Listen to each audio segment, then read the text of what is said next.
Bonjour à tous, j'espère que vous allez bien. Alors cette vidéo s'adresse à celles qui veulent débuter en scrap comme moi. Pour celles qui me suivent, vous avez bien compris que je débutais. Donc j'ai toujours fait beaucoup de loisirs créatifs, hein. Et là je me lance un peu dans le scrap.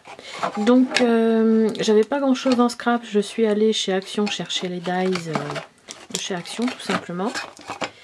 Les petits cœurs.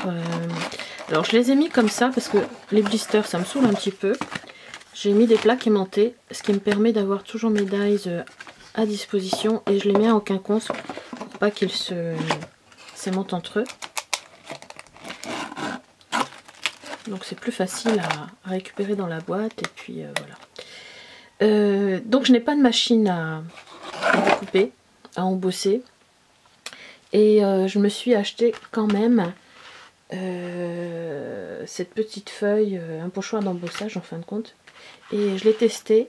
Alors ce que j'ai fait, comme j'ai pas de bécane, j'avais deux machines à pâte qui m'ont servi beaucoup pour aplatir mes fimos. Donc je vais vous montrer comment je m'en sers et franchement je trouve que c'est plutôt une réussite. Donc c'est une bonne astuce quand on débute une activité en loisir créatif pour laquelle on ne sait pas si ça va vraiment nous plaire, si on va continuer. Donc voilà. Donc ce petit die je l'ai reçu hier. J'ai commandé ça sur eBay à 5,25 € port compris. Il y a une petite patte et une petite silhouette de chat. Voilà ce que j'ai pu en tirer avec la machine à pâte. J'avais deux machines à pâte. Celle-ci je l'avais achetée dans les 35 €. C'est une Maskins. Donc c'est vraiment elle est vraiment spécialisée pour faire de la fimo. Ou pour faire des pâtes hein, si vous voulez, mais c'est plus pour une machine pour faire de la fimo. Et celle-ci c'est une vulgaire machine à pâte que j'avais dû payer dans les 10 € en supermarché. Donc ce qui s'est passé, c'est que mon homme a coupé les pieds ici de la machine à pâte. Vous voyez, normalement elle aurait dû être comme ça. Elle était comme ça, on l'a mise comme ça, on a coupé les pattes ici. Patte. Et il m'a fait un support de façon à ce que la machine à pâte, vous allez passer votre plaque ici à l'horizontale et elle va ressortir comme ça. Parce que les astuces que j'ai vues sur YouTube ou ailleurs, les filles qui utilisent la machine à pâte, elles l'utilisent dans ce sens-là. Ça fait que quand elles sortent leur carton ici, à mon avis, elles gâchent un peu l'image ou alors c'est de toute façon fastidieux à faire quoi. Donc là, dans ma petite boîte d'embossage, je viens de mettre un petit papier tout simple. Et donc je vais le tester avec vous en direct. Donc sur la machine à pâte, j'ai mis le plus grand écartement. Et c'est parti.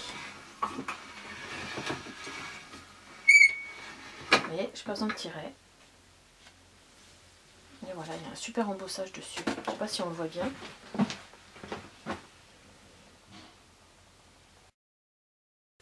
Donc je vais vous montrer avec tout simplement un die de chez Action. Comment je fais? Donc je prends une plaque comme ça qui en fin de compte est un miroir militaire. Mais je pense que vous pouvez trouver plein de plaques comme ça en métal. Je mets une petite feuille plastique qui est un petit peu épaisse. J'ai trouvé ça à 75 centimes chez Nose. Alors je mets mon papier. Je vais le mettre comme ça parce que là je viens de l'essayer. Mon papier, mon dies comme ça.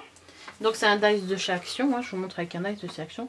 Et pour le protéger, je vais remettre une petite feuille comme ça. Donc ma machine à pâte est à l'ouverture la plus grande. Voilà, là je sens que je viens de le passer. Hop. Et vous allez voir ce que ça donne. Mon dies est là. Je lève mon papier. Vous voyez, j'ai ma découpe qui est ici.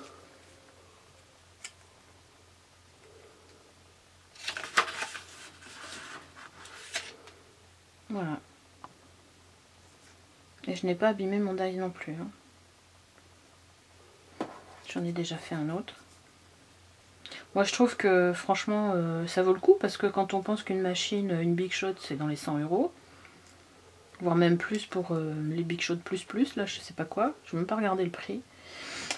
Donc vous faites une sacrée économie si vous souhaitez démarrer en scrap et savoir si ça vous plaît ou pas quoi.